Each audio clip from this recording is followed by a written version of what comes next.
Whiskey Kiss. Welcome to Take Two Radio. We are pleased to bring you interviews with people in the entertainment and music industry, discussions and recaps of the 4 remaining daytime soaps. That's The Bold and the Beautiful, The Young and the Restless, General Hospital, and Days of Our Lives, as well as various other shows. For upcoming and previous shows, check take2radio.com. That's with the number 2. And you can find us on Blog Talk Radio, iHeartRadio, iTunes, and other streaming apps. Follow us on social media at Take2 Radio, and thanks for listening.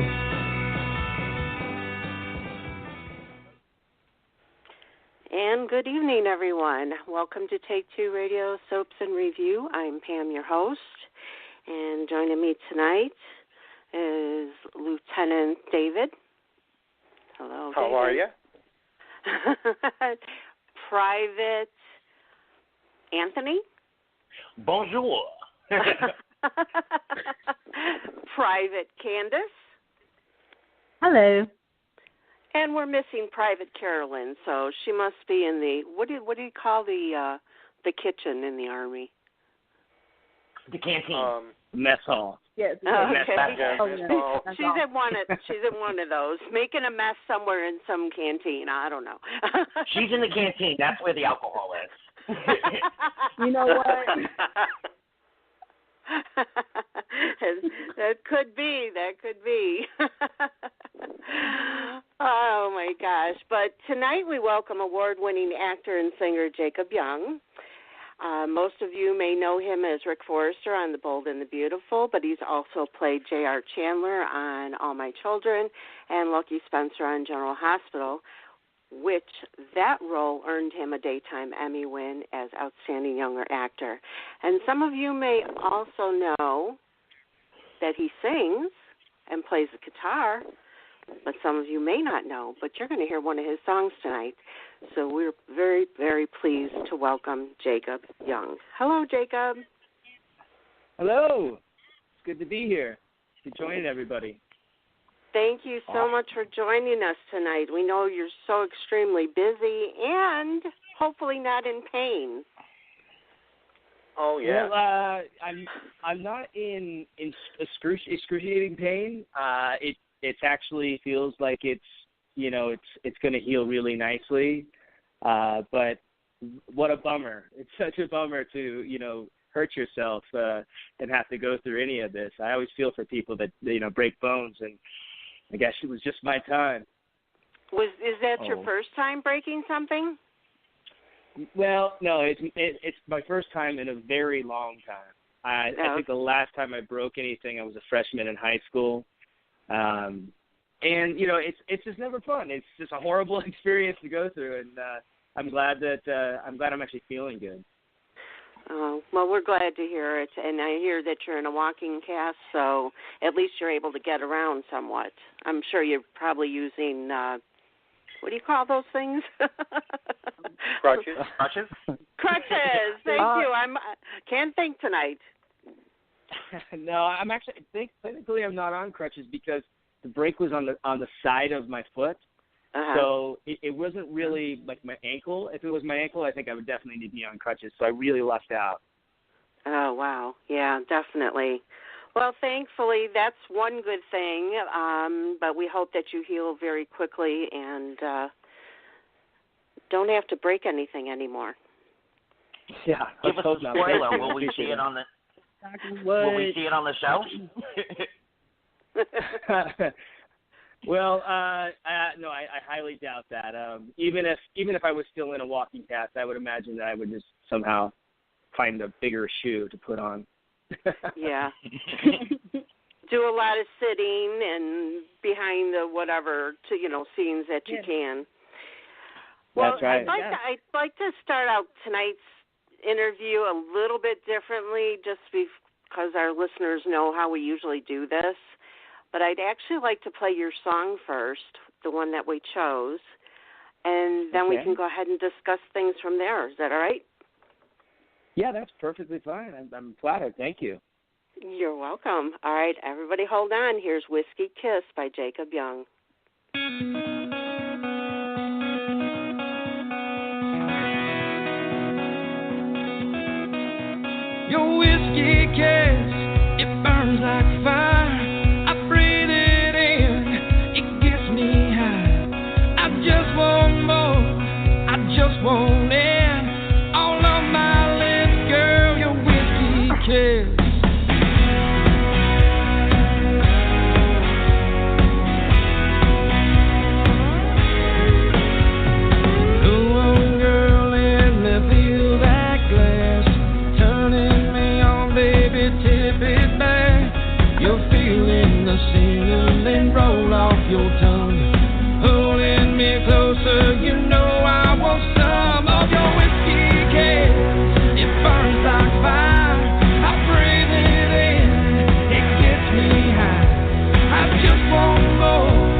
I could listen to that song like 20,000 times over, and I think I have.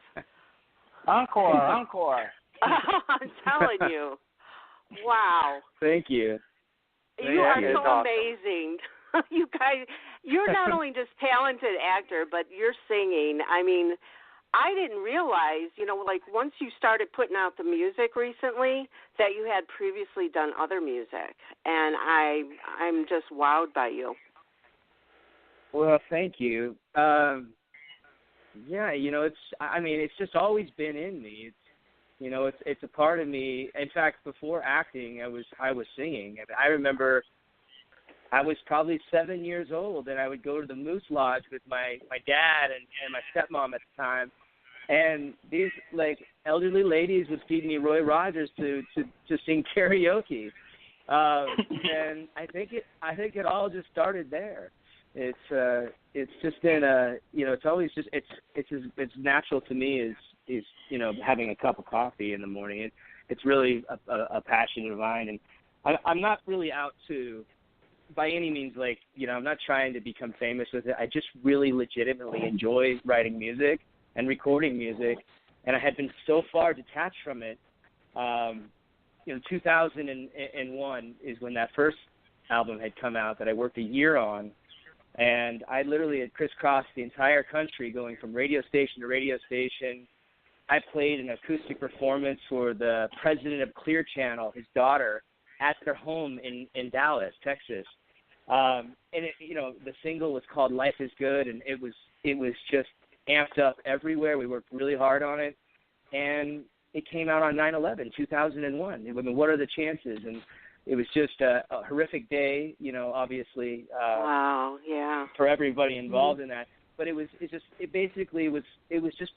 bad luck. So I don't know if you could blame me for kind of departing from it. I felt like it was some sort of omen. Maybe I was not meant to do this. And I never stopped writing, and I never stopped singing. I just didn't do it publicly. And my wife always knew that it was completely in my heart, and obviously as, husband and wife share those things, that she really gave me the energy and the strength and the courage to get back out there and really start doing it for real again. And, maybe I'm a little bit coming back late in the game, but again, it's not about me trying to prove anything to anybody except that I can do it for myself. And I'm just really thrilled, with the way that these songs have been going. On that track, I couldn't help but listen to that great guitar riff. And that's my buddy Adam Schoenfeld, who tours with and plays on every Tim McGraw and Faith Hill album. He's an amazing guitarist. The drummer on there is Darius Rucker's drummer, also a good friend of mine, Jeff Marino. I've been really blessed to be able to work with the kind of talent that I have been, and it's an exciting time. I'm really excited about it. And I just was looking today on Spotify, and Fool for You, which is another track I recently released. It's climbing up. It's just under 60,000 streams in no time, and I'm very flattered by people responding, and I'm enjoying it, and I feel like I'm really living again. Well, a huge congratulations to you, and I want to say thank you to your wife for pushing you towards this again, because your voice needs to be heard. Most thank you. Yeah, and she thanks you.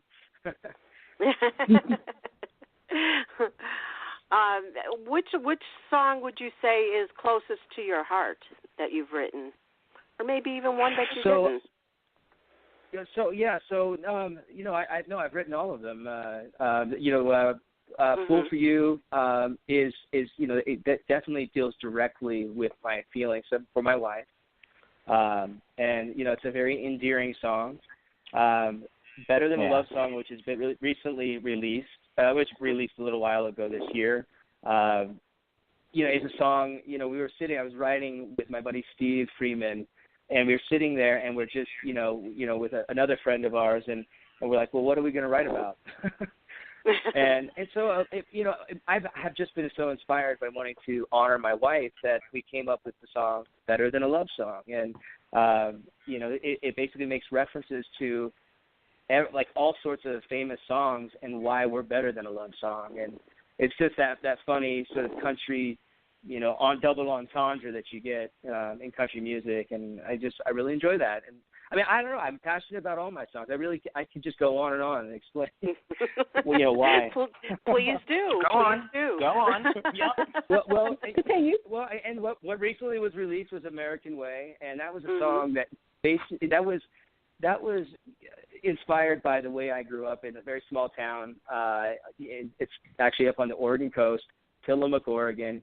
And you wouldn't think, because it's, up in the Northwest that, it's, people listen to country music the way they do, but they really do. And I grew up on country music, and we literally would circle up our trucks, and we would, like, whoever had the best stereo system, we put the bonfire in between all the trucks, and that's how we hung out on the weekends, because there was literally nothing to do in the whole town, especially for high schoolers other than, obviously sports. But there was we were very landlocked, in so to speak, even though we were by the ocean.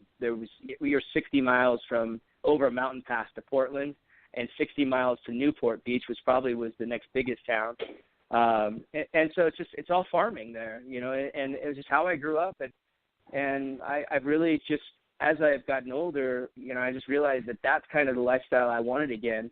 And I decided to move to Utah because it was an easier commute, not because I have family here. It was an easy commute for me in and out of Los Angeles. I could have the space. I could look at the mountains. And I honestly, a big part of it was me wanting to write music again, and I could not get that inspiration living in Los Angeles. It just wasn't happening from the kind of music that I write. And so my wife supported the move, 100%. We made the move, and I have slowly been chipping away at the songs that and the things that I've wanted to say. And so American Way, that came out on July 4th, and I'm real proud of that song too. It's a little more traditional in the country sense, but all my songs have a pretty good backbone. Other than Fool for You, everything has a pretty good guitar in it. And so it keeps it a little rocking. It's not, I'd call it more Americana than I would call it country music, but it's country music. Yeah, definitely. You can hear the rock in it, the inspiration. And really, these days, the music that we listen to can be crossed over to different genres. So I don't think there's really a specific genre these days, if you know what I mean. Oh, absolutely. I mean, you look at like Taylor Swift. I mean, she has just conquered, and dominated it. And it's been happening for a long time, obviously. There's a lot of crossover songs. But, she has been able to, show the world that, she can, do all these things. And that's the idea, I think, especially with, we talk about media and the platforms and, social media, and how we view content these days, or how we're even listening to this broadcast right now. Times have really, changed, and so has how music has come out. Obviously, as we know, we don't go to the record store anymore, and we don't go purchase albums. We go to iTunes, or we listen to it streaming, or however we get our content that way now. So, it really can break all those platforms, and I think that's what's really exciting about music, especially being an indie artist these days. Exactly. And with it not putting you into a box, so to speak, and say you're just country music. This way it gets you even more fans that wouldn't necessarily listen to just country music. Right. Well, like that song Fool for You that's had all this great success already, it's on easy listening stations on Spotify. It's, aside from country stations, it's on all different kinds of radio stations. So it definitely does cross those platforms. Which is always a good thing. Always yeah. Now, is there somebody, like, who is your inspiration, would you say, in whatever music? You said country music is what you grew up with, so. Yeah. Well, I've got so many great inspirations over the years. I love everything from rockabilly, so like, Johnny Cash, and, I love that Northern California Merle Haggard sound, and Waylon Jennings being one of my all-time heroes. And then I'm talking about country music specifically. I love listening to Eric Church, Jamie Johnson, Margot Price, this new sort of alternative country sound that's coming out of Austin right now. I'm really digging all that. But, I mean, if we talk about, more of the Americana stuff, I love, like, John Mellencamp and Tom Petty. And, these guys, they really have inspired me with, their message and how they write their music. And if I could just somehow channel some of them, from time to time, then, I'm definitely onto something. You are. You've definitely channeled them. So give yourself a good pat on the back one for that one. Well, thank you. Now, one big question I have is, where does that country accent come from when you're singing? Because that's not how you sound when you talk. Well, when I'm at, I guess probably I'm a little more slack-jawed when I'm at home. I'm a little more laid back. But, when I'm acting, of course, a lot of people have seen me just act over the years. You have to make sure that your dialect is, an actor's dialect, something that's clear and you're pronunciating your words. You're very limiting yourself. Aside from Matthew McConaughey, of course, you limit yourself when you can only do the same thing. And so it's definitely it's just always been there. I grew up bull riding with my brother. We grew up on a huge ranch, and we would go when I was in high school. We would just go ride jackpot rides and take home money on the weekends, rodeoing. And I don't really call it a Southern accent or something like that. I call it more of like it's more of like a Old West draw versus a Southern draw. It's just a normal. Here in Utah, they have a lot of it here in Utah. I realize too. They sound a lot like the folk sides I grew up back home. Really, and it's so funny that you say that, because it's not something that I can picture from Utah. If you would have said anywhere, of course, down south or even up the East Coast or the lower, Midwest or something, even in my state, I'll tell you something. I see more cowboy hats in Utah, Wyoming, New Mexico than you'll ever see in Nashville, Tennessee. Wow. It's just the cowboy still lives in this area, and that's kind of what I really enjoy this. It's just that it's obviously time has progressed a lot, but you still got these old farmers and these old guys out there, kicking their boots up, and it's nice. It's nice to see, and it's again how I grew up, and so it's very refreshing. I have to share a short story with you. My oldest son went to, it's called Lincoln's Challenge, and it's in southern Illinois, and it's run by the Army, and it's for kids that were going to kind of get in trouble, so you want to stop it before it gets there. And he deals with severe ADHD, and at one point he quit taking his medication as a young teenager.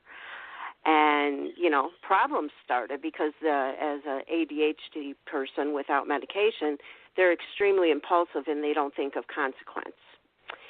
So he didn't do anything majorly wrong, and that's why I was able to get him into this place.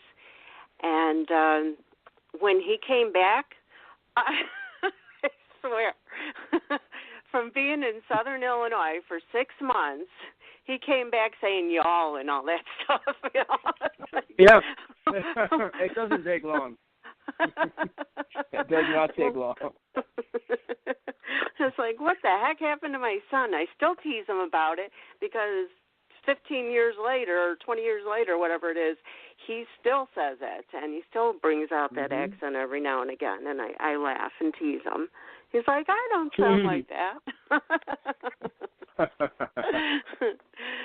So, how do you decide which song you want to release next? Well, it was not, it's just not my decision. I bounced it off other musician friends. As an indie artist, I get to make those decisions, which is really great. Obviously, I don't have the $1 million campaign behind me, which, I think would definitely, get my music out there. But I also kind of want it to seep out there organically. I'm not trying to, again, this is not my only dream is to, be on stage. I enjoy it more than anything, but I bounced off my friends, and my good friend Steve Freeman and I, we wrote 3 songs together, or actually 4 now. We have one, it's a title track for one of the films that I just shot. It takes place in the desert in Albuquerque, New Mexico, and so we wrote this really cool spaghetti western sort of, very sort of Quentin Tarantino style, his, films. You always kind of get those kind of, those eerie, maybe like a little bit of True Detective if you ever saw that show. Yeah. It's a really cool song. But I bounced it off of them. I bounced it off my friends, and, that's how we kind of come up. I go, what do you think? Should we release this one? And, we did Better Than a Love Song first, and I just wanted to test the waters. And I didn't think anybody was, and I wanted to do them singles intentionally, because if I would have just said, oh, here's my album, people would have been like, what? Where did this come from? What the heck? So I wanted to systematically release singles, and we discussed which singles we wanted to be released. And that way we kind of get the attention slowly, and I don't want to shove it down people's throat and the whole thing. Excuse me, all at one time. And so we made that decision together. I'm very thankful to have great guys that are involved in the producing world. It's so good that you do it that way, because think back to the days when you did go into a record store and buy an album because you loved one song that you heard on the radio, and then you get the album, and it didn't happen often, but every now and again you get the album and you're like, what's this other stuff on here? Right. Flock of seagulls. Yeah. They're like, well, there goes $12. But I do have to say, I do miss the album days as far as getting an actual vinyl, because it told a story, with the cover and the inside, and you'd read all the things that were on there, and you always look forward to the artwork or whatever. Maybe that's just me, but I kind of miss those things. I can't agree more. The vinyl is awesome. Jack White of the White Stripes, and he's got all like 4 or 5 different bands. He has a vinyl pressing warehouse, or whatever you want to call it, right in Nashville, Tennessee. And he brought it. He was like one of the main guys that started bringing vinyl back. So if you go to concerts today, and if they're kind of a cool band, somebody's not trying to be super 100% mainstream, or even if they are, vinyl is readily available, and it's not even that expensive to get it done these days. So, right. I say bring back the record player. I love that sound, and definitely, there's nothing like it. Even with the scratches and everything you end up with. Yeah, well, that's the character of right? of your own unique album. Mm-hmm. Yeah, I totally the jump agree. of the needle. Yep. Yeah. Definitely. I love it. Now, you mentioned you currently just finished a film or are filming a new movie. Is there anything you can share with us about it? Yeah, absolutely. So I've actually finished 3 films in the last 3 months. Oh, my gosh. I've been very busy. And, the format for a lot of these, on the lower budget ends, but they're movies that are coming out for sure. They're 13 to 15 days, maybe 3 weeks, and they shoot the whole thing, which is actually a real luxury for me, coming from daytime where we would shoot 45, 60 pages a day. I'm maybe shooting 8 pages a day. So it actually isn't that fast. It's very ambitious for a film, but, most of the, there's a lot of films that you see these days on Netflix originals. Mm-hmm. They're shot in that same format. Right. So about the film, sorry, I kind of skewed from there. That's okay. Yeah, sorry. All right, cowboy. Tangent sometimes. So the film that I just finished is called They Call Him Angel, and it's with this the kid that's starring in it, his name is Ricky Garcia. He's been on the Disney Channel for several years, and he's also in a band himself, a boy band. He's 19 years old. Kid's got like 1 million followers on social media. He's going to be, I mean, he looks kind of like a young Leo DiCaprio. He's well on his way. So I was really thankful to work with him because, he's, just a cool kid in general. He had a great attitude and, super professional. And we were doing a really edgy, we finished a really edgy film. It's not rated R, but the content and what it's about is a little bit heavy. And so it kind of has this superhero meets religious, meets the underbelly corruption of Los Angeles. It's really a really cool, unique script. I keep, thinking that it's if you were to fuse two movies together, it's like The Crow meets Training Day. Oh, good. Ooh. Oh, okay. Yeah. That works. So that was, yeah. And the one that I just finished before is scheduled to come out February 1st, 2019. And it's probably going to be in multiple areas, but I'm pretty sure it's going to end up on Lifetime. So, check that out. It's beautifully done. The quality, the director, Tom Schell, he's absolutely amazing. The producer, Chris Lancy. These guys just really know their stuff. And we did, stuff on yachts. We did stuff in, multiple different locations and houses and cars, drone shots. I mean, it's a really pretty film. And I worked with this great actress. Her name is Krista B. Allen. Krista. Oh, yeah. I know who she is. Best known, for 13 going on 30. She played the young Jennifer Garner. Mm-hmm. And so, she was in the show Revenge, but amongst a ton of other stuff. So she plays my wife in this movie, and it's a really good little film. And then for soap fans out there, the one that I just finished before that, Deadly Desert Vacation, was with Alexa Havens. You might know her as Babe from All My Children. So Babe and JR make a reunion without being Babe and JR. So that's going to be a really interesting one that comes out. What's that called? You have to come back on when it's premiering. Well, this one will definitely be on Life. This will be on Lifetime as well, but this one's called Deadly Desert Vacation. Okay. These Lifetime titles are they're hilarious, but they're really on point. That's true. But they're so good. They're really good, and they're just yes, they are. Take it from me. I'll tell you, I watch all the Lifetime movies, and I watch all the Hallmark movies, and, so we just love that kind of thing. They may be cheesy, and you may know what the whole movie's about by the title, but we don't care. We watch them anyhow. Well, bowl of ice cream. Shooting, yep.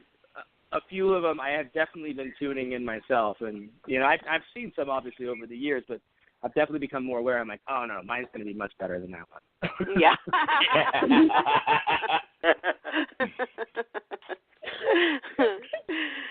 Well, speaking of the soap business, my next question and my last question before I release my crew on you is The Bold and the Beautiful. You're now on recurring status, and obviously you've been extremely busy since then. We miss you, though, on there. Will we be seeing you in the near future, or do you think you're going to still have time off to keep doing what you want to do? Because I know people always have other things they want to do besides being on a soap or on a TV show or something like that. I have such admiration for daytime television. It's been my entire career since I was 17.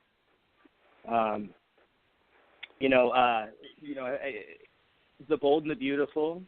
We were able to tell a couple good stories while I was there. One, of course, being the Maya and Rick's story. But I also enjoyed very much Rick and Caroline. We had a really great time doing that story as well.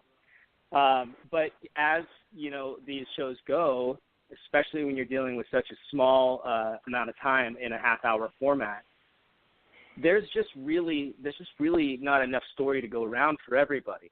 And You know, there's stories that keep getting recycled, and completely, to be honest, I feel like it was a blessing because I just felt like all the stories they're telling have just been repeated and repeated and repeated, and we've been just so overly saturated with the same material that it's just not challenging for me as an actor, and it becomes like a job versus something that I'm really enjoying doing. And I kind of started losing that spark. And so I guess it was probably just the right time. Timing is, I guess, of essence, and I don't know. It's maybe it's fate, maybe it's not. But I do, you know, if they need to use me, I will be there for them, and that's a given because I have a lot of admiration for Bad Bell and the Bold and the Beautiful family. Of course, it's going to depend on whether or not I'm available at the time. Exactly. I'm in talks right now with major studios, along with multiple producers, different films. It seems like my life is starting to take a separate course, and I love playing different characters all the time. It really is satisfying. I can really delve into it. Like this last one I just played, Mr. Jones. That's his name in the movie. He's a pretty dark dude. And, it was interesting to really delve into something that wasn't daytime and not being bridled, so to speak, and getting reins put on me and going, oh, that's too much. You can't go that far. This is daytime. I've got producers and directors saying, no, go there, do that. It's like putting on the scuba gear. I can go a lot deeper. Yeah.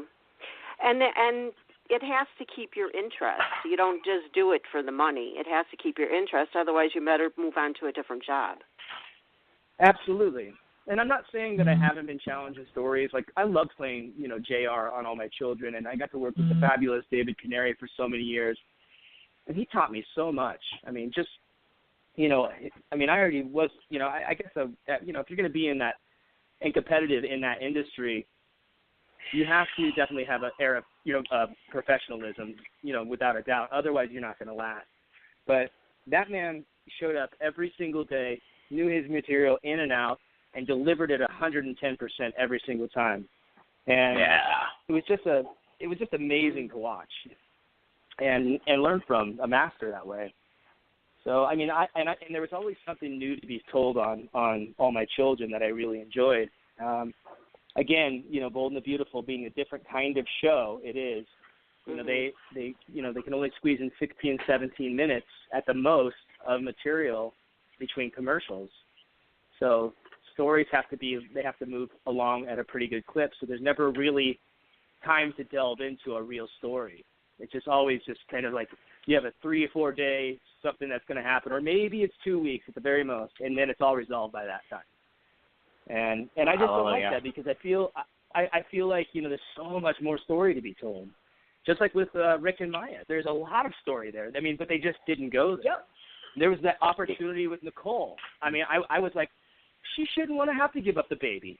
That's what sometimes surrogates would do. They'd be like, all of a sudden she's feeling like she wants to hold on to the baby. She should have said no. And that would have just brought on a whole other layer to that particular story. But they were so afraid to go there. Oh no, viewers don't like that. Look, yeah. Well, let me ask you: do you guys would you like to see that? I would. Oh my God! I had a whole story outlined because Bold and Beautiful is set in real time. This is not like Pine Valley. This is real Los Angeles. The Foresters are a part of a fashion industry. For Maya to be a transgender, there could have been such buyers or customers that had a backlash, and you could have done that. Or there was a story, with Nicole having to, when Rick and Maya had asked Nicole again to be a surrogate, I was kind of like, okay, wait a minute, hold up, time out. Yeah. Why don't they do an adoption? When I read that too, I said the same thing. The same exact thing. You can't think of something else. Exactly. Like you could see. And I mean, I give credit to the because I understand the writers have to come up with, new material. Yeah, like you said, recycled, this genre has been around where, what goes around comes around. It's same old, same old. But with this transgender storyline, I was like, okay, let's be real here. Why can't Rick and Maya go to an adoption agency? That's a story right there. Because what if the social worker is like, okay, you know, Rick is, you know, from a wealthy family. Oh, Maya. That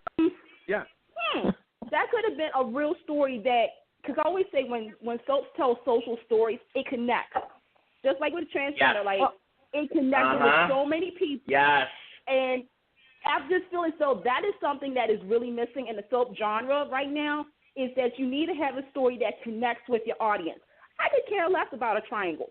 To be honest, I mean, you know, I'm and like, okay, over and over again.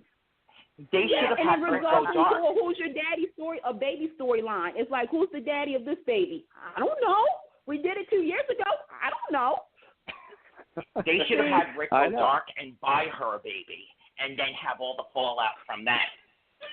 And that would have been such an interesting story to tell. The stories are endless. I wrote a story.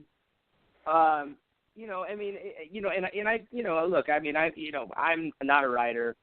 I am in a sense because I've been doing this for 21 years, and I've had to write things in a you know, really quickly just to make things work, because maybe another actor's going, I don't get it. I can't work, like, this is not working for me.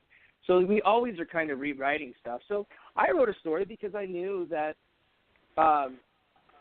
you know, that Carla Mosley was going to be taking a hiatus because of her pregnancy. And awesome, so ecstatic for her. But I was like, well, where does that leave Rick? Well, we have to come up with a really, you know, intense story. And, you know, the whole Me Too movement and all the stuff that was happening in Hollywood, since we are based in Los Angeles, you know, as a show. Oh, my God, yes. So nobody is not susceptible to this, obviously. And so I had written this beautiful story where Rick was totally, you know, called out that he had done something of a sexual harassment, and then Eric and like Ridge are like, "We're sorry, our hands are tied. You know, you're gonna have to go do something." And I'm like, "Why would this girl do this to me? You know what? You know what have I done to her? I never did anything." And you know, and so I have to confront her, and I find out that she's been sexually harassed her whole life, and she feels like she wanted to get back. And so Rick makes it MO to like make things right for her and make sure that, you know, she has a healthy working environment. You know, stuff that Bold and the Beautiful, you know, does, but, you know, on a minor scale sometimes. You know, they just are not, they're so afraid to touch these stuff. And I told Brad, I said, well, if you guys don't do it, another show is going to do it. And, and he's like, yeah, well, it's just not, you know, it's just, you know, not something that, you know, CBS is going to go for. And I was like, I don't believe that. You know, I truly believe that would have been a very valuable story. I feel like we would have definitely. General Hospital is doing it. Yep. Yeah. Yeah. I mean, but exactly. at the same time, like you said, like it's real. Like Bold and Beautiful, out of the four soaps, is set in real time, real life. You know, it's Los Angeles. You have so much going on with the fashion industry. You have, you know, obviously the eating disorder, like you said, and Me Too going on. You could have had, you know, obviously we just talked about the Rick and Maya storyline. And not only that, but there was, you know, a couple of people on social media that had said, why doesn't Rick go after being CEO? Like, what if there's some blackmail, some financial, you know, stuff going on, you know, how other businesses does it. And you're right, there is so much more there's more story to be told for characters than just the same old. And I think in this genre, it's expand the format. Now it's just like, it's like, okay, how come primetime can do it? How come shows on, you know, Amazon and Netflix and whatnot? And I don't buy that either, that the network is like, I don't think they can, you know, we can do that. The soap used to do Scandal. They used to do Scandal back in the day. Sure, we saw somebody's butt. Like, the other day. I mean, like, you know, they had abortions and stuff like that. So I don't understand. I feel as though, and this is just my opinion, I feel as though the genre has become a wimp. Like, it is really to a point where they're in a little box and they're afraid.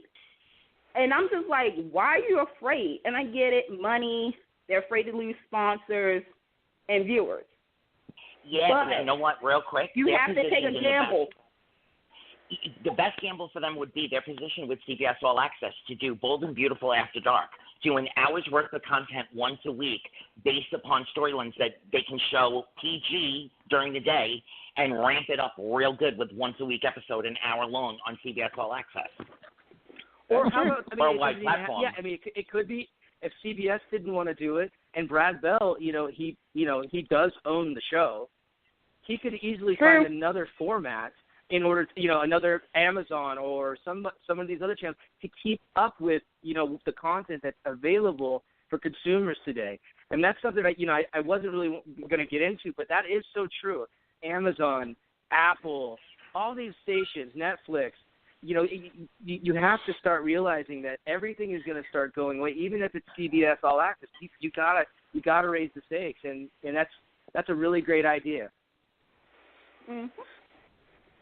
I've been blogging about it for a while. Yeah. Definitely. I've been talking about it for years. We all agree. And believe me, it's not going to get us to stop watching. We're dedicated soap fans, but it's harder to bring in new soap fans if you don't change it up to, this century. So. Yeah, well, I'll, it's funny. Back when I first started, there wasn't a 18-year-old to 30-year-old didn't know the show that I was on. You know what I mean? Like, soaps were that much more popular. Now you ask somebody that's 17, 18 years old, and you say, no, I'm on Bold and Beautiful. They're like, what's that? Like, they're not even aware that it's even a television show. That's what we're facing, and if you don't modify with the times, and it's not going to be a Liam Steffi Hope storyline that's going to save the day. That's not going to work. They have to find another format in order to. Yeah. Obviously.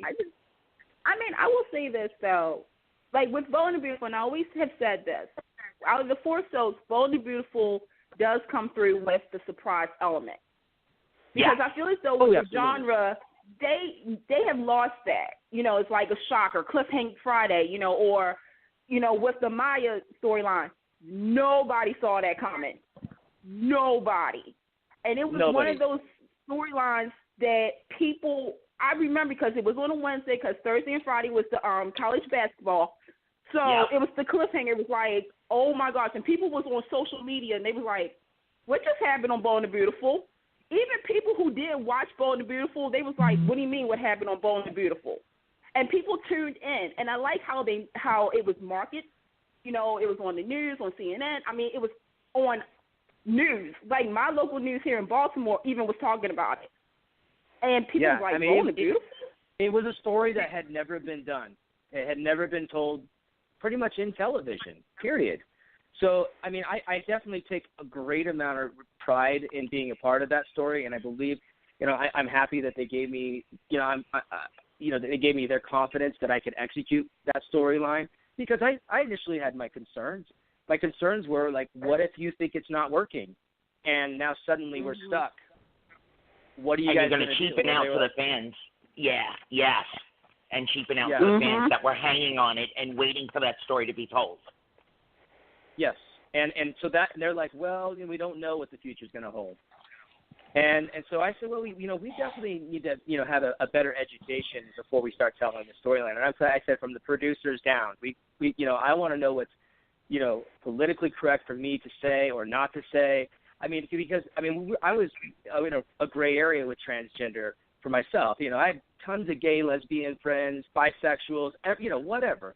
But I have not really known a lot of transgenders. So I was like, well, I want to know what's PC, and I want to be educated. And they were like, oh, well, that's a good idea. So they brought the president in to give us a nice, basic, conference so everybody was on the same page and knew the story they were going to tell me. Because I didn't want to be making changes at the last minute because, the heads of CBS are calling down and saying, oh, well, you can't say that. So so we educated ourselves and we prepared ourselves and we were able to follow through and execute it. And I'm happy, but I wish that they would have gone even a little bit further with the story. And I feel like they felt like they had run its course. And I hate that when I know that there's so much more story to be told. Mm-hmm. Woo. Well, Candice, did you have any other questions before we move on to Anthony? Yeah, you pretty much talked about David a few minutes ago, but you've had the best group of iconic soap dads: John McCook, Tony Gary, and of course David Canary. I mean, that right there. Happy Father's Day. You mentioned David, but what other lessons did John or Tony or even David, if he gave you more advice about life or about, soaps in general? Like, what have you really taken in that these three men have taught you? Well, that is a good question. And there's like three specific stories that come to mind.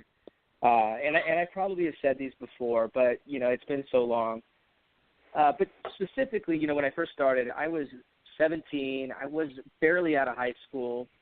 And, I've suddenly, thrust in front of cameras and media and people wanting to do interviews. And I just, I was taken aback. And I remember when the first soap opera magazine, I think it was Soap Digest, there was an article that had come out about me being cast, and it was like a one-page interview. And I was just I was falling over. I couldn't believe it. And I went into John McCook, and I was like, I can't believe this. They put me in this magazine. And he just started laughing and laughing. And he just said, that's just the beginning, that's just the beginning.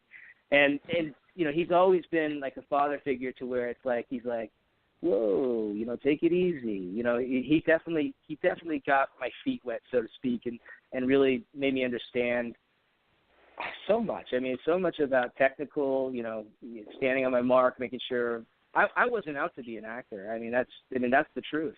I was just trying to I was getting ready to go to college, and I wasn't even studying acting. I was trying to make a little extra money in commercials, if anything, and I ended up booking this television show.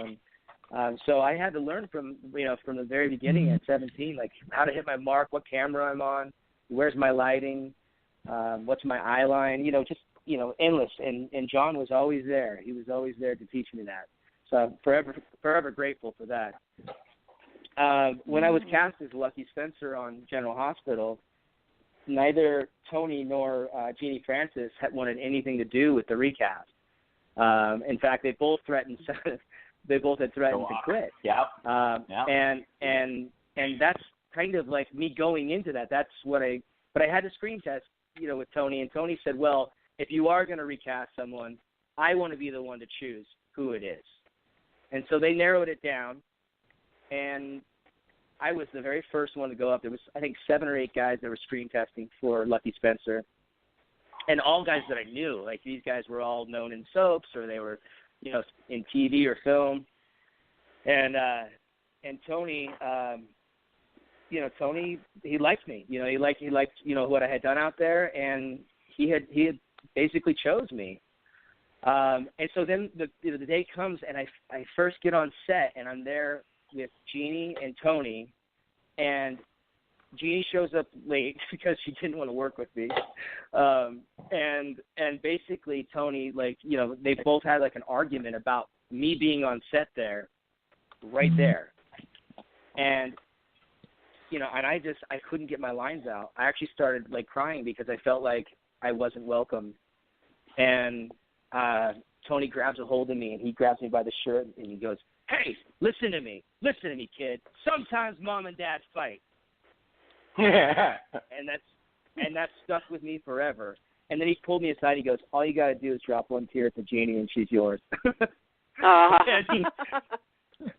And the next scene that I had, it was a very emotional scene because Lucky had just returned. And after that, Jeannie and I, we're still great friends. I mean, it was never about me personally.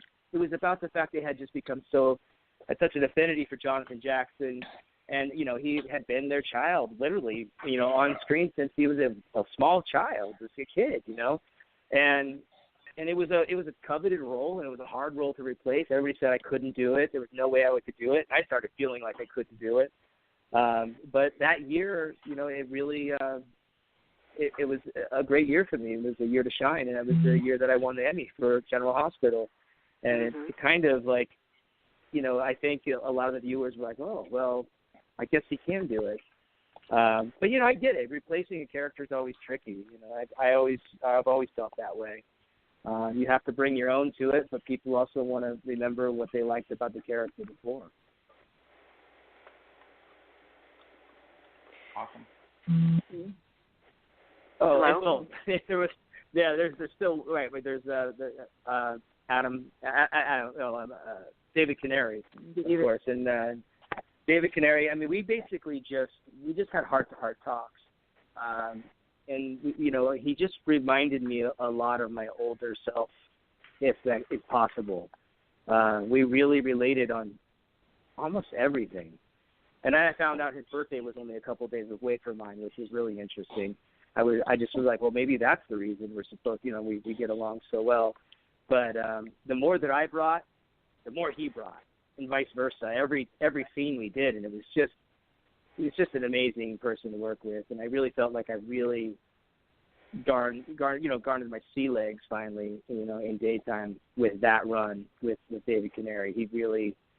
It just really molded me into the actor that I was, and not to mention I was able to do Broadway while I was living in New York, which, doing two mediums simultaneously, you really challenge yourself, and it was a great privilege to work on Broadway. Yeah. Oh, New York. Miss New York soap. Just to find that out there. And my second question is, Jacob, you can go back in time to 1999 and meet the soap newcomer Jacob Young before his first air date on Bold and Beautiful. What advice would you give him about the minutes that you know now? Don't do it.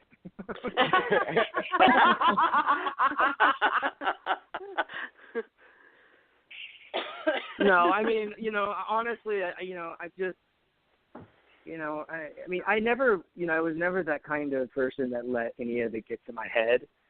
But that's the one thing, I've seen so many young actors do. They get on these shows, they're so thankful, they're so happy, they're so innocent, and a year later they start making demands. And I just feel like, without knowing myself, that's what I would automatically say, because that's what I'd say to any youngster these days. I'd say stay in class, study, but don't let it get away from you. This is, the moment you let that happen, the moment your career is over. People want to be able to talk about people that are really nice and really professional and enjoyable, that aren't, hunched over in a corner and won't talk to anybody because they got to stay in character. It's not that difficult. It is difficult, obviously, but it's not that difficult if you're a professional. And I'd say just keep your wits about you, and don't listen to the naysayers, and just go about your way. Yeah, that's good advice to have for everything. Yeah. Yep. Well, thank you, Candice, for your questions. Anthony, you're up next. Well, hey, Jacob, Anthony from Staten Island. Anthony? I just want to comment real quick, 2 quick comments before I ask my questions. The first time I heard Better Than a Love Song, I thought to myself, John Cusack in the boombox. And my second comment, since you answered one of my questions already in your, beautiful dialogue, my second comment is I love in every single character that you've played so far on the soaps, the vulnerability aspect. They don't give a lot of vulnerability to men. Women do it really well. And the men, it kind of, it gets lost real quick, especially the Lucky character with Tyler Christopher, the two of you, and those vulnerable moments were just phenomenal. With Rebecca Hurst, too, when you were going through those things. But you play vulnerability so well, and it's so refreshing to see. Well, my first question, was about Broadway. Just to touch on that, Peter Bergman, he's a master of that. And I had always, even when I was on Bold and Beautiful in 1997, Peter was just across the hall always, as he'd always been, and other than when he was on All My Children, of course. But that's the only Peter that I had known was seeing him over at Young and the Restless, and he played vulnerability so beautifully. And I knew that was inside of me to be able to do. And I wanted to ensure that I was able to do that. And, Bold and Beautiful, they don't really want their men to do it. They want their men to be men. But, I say real men cry. And, people feel sad and they get sad. And if you're sad and if you're so compelled to, let it go, then let it go. And thank you. I really do appreciate that. I was hooked on the edge of my seat for months between, the Liz storyline and you guys becoming brothers, character-wise. And the vulnerability was just so good. So good. Thanks. My first question was about Broadway, and you kind of touched on it. I mean, is there anything else you kind of want to give our fans about doing 8 performances a week and shooting a soap? It was, initially I was like, yeah, no problem. I can totally handle it. And then, the day came where I'm trying on the Lumiere costume, and it was just so cumbersome and so hard to maneuver in. And all this dance training that I was getting, for the role, when I was training, I didn't have the costume on. And then they were like, well, we're going to do a put-in, and then you're on tomorrow. And it was the first time I was wearing the costume, so I step out on stage, and I'm doing this, put-in the rehearsal with the cast. And I was like, I turned to the managing producer, and like, I don't know if I can do this. And, eventually I got more comfortable with the costume, of course, and it worked out brilliantly. It was a really great run, for Beauty and the Beast. In fact, I think they were sitting somewhere around 11 in the ratings as far as Broadway shows to see, and we had managed to bring it up to like number 5 with me coming into the show, and it was a great experience. But doing both at the same time was, like going to war. I mean, it was just so exhausting and so, but, I mean, I remember coming in and I was doing, I think it was a courtroom scene, and I was, of course, JR was probably wanted or, being accused of, attempted murder or something like that with Babe. And I remember that I didn't have a lot of dialogue that day, and one of the directors, Conal O'Brien, lovely man, one of my favorite people in the world, he looked at me and goes, no, it's okay, just put your head down, you just rest. So I was doing 7 episodes of All My Children, and I was doing 8 shows on Broadway, and it was crazy. It was a crazy schedule, but I'm so glad I challenged myself to do that, because after I did that, I was like, I can do anything. I could work in any medium. I can withstand 12-hour, 15-hour days, whatever. Definitely. So it was. From someone who saw it twice, you were simply luminescent. It was phenomenal. I saw it with Tony Braxton. I saw it with Debbie Gibson. I saw it with you. You were just simply luminescent. My other question, thank you. I'm the fanniest of the hosts here. I'm a big, huge event person. I did Super Soap 4 years in a row. Can you give us your funnest, best, most outstanding memory of a fan event, something that will, your anecdote for Johnny Carson, so to speak? My anecdote. Well, I mean, I don't know exactly about that, but those were great days. The Super Soap festivals, down at Disney, the amount of fans, the amount of support that was there, just that alone, it wasn't but a few years later they tried to cancel All My Children. They were talking about it, and I'm going, wait a minute, we got how many thousands of people that are showing up, hundreds of thousands of people that are showing up to these events. You're telling me that they want to take this show off the air? They're unforgettable. They were unforgettable. I remember, I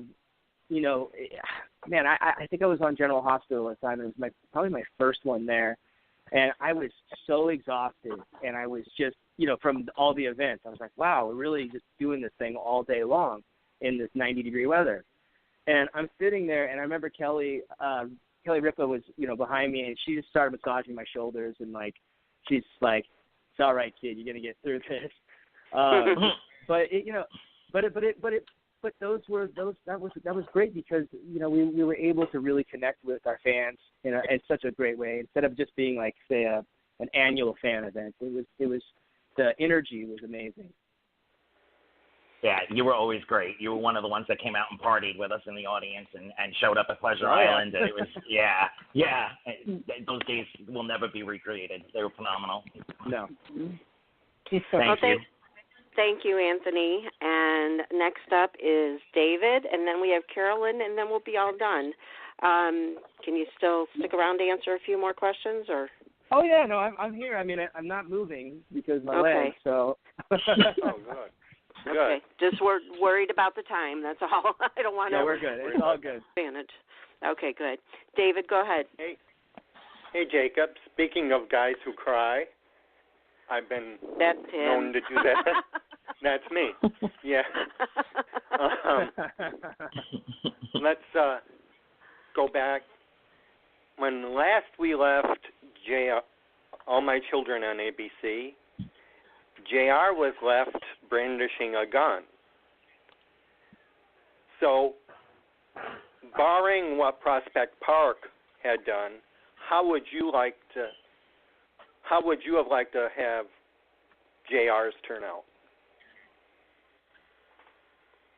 Well, I didn't watch the Prospect Park,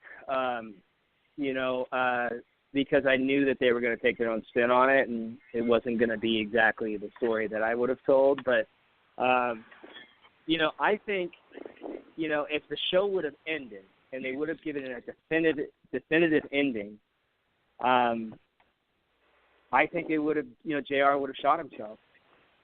I think he would have. I think he was so strained for so many years, trying to, be his father's son, trying to be everything to his dad, conflicted about his mother's loss, all the ups and downs with Babe. He just, he was an unhappy person, and I think it would have been a very dramatic ending. I know that's probably not what the fans want to hear, but in my eyes, that would have been, the way that I would have seen this character go. I wouldn't have continued the character, and they did. And, of course, they aged him, and I think he should have, had passed away, and it would have been very controversial.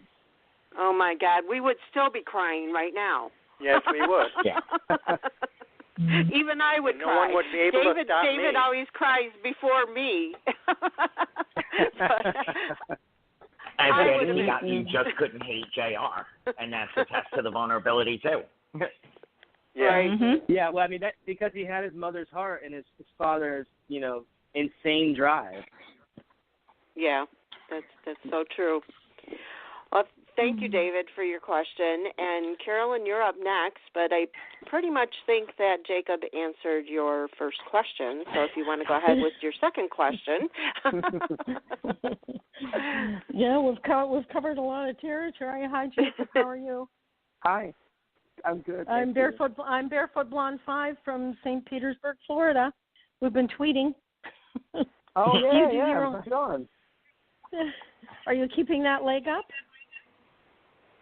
Well, I was while I was talking to you, but my wife put a little snack pack in front of me, and so now I'm kind of like over that, trying not to eat while I'm talking. But the doctor told you have to.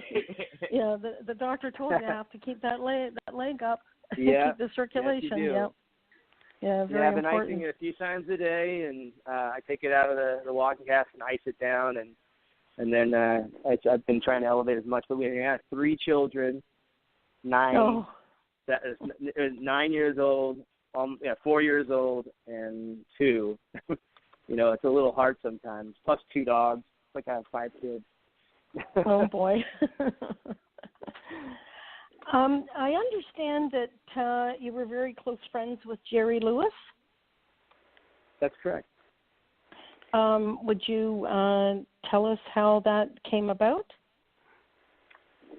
So, I mean, when I first met Jerry, I was in New York, and I was just getting ready to start Beauty and the Beast.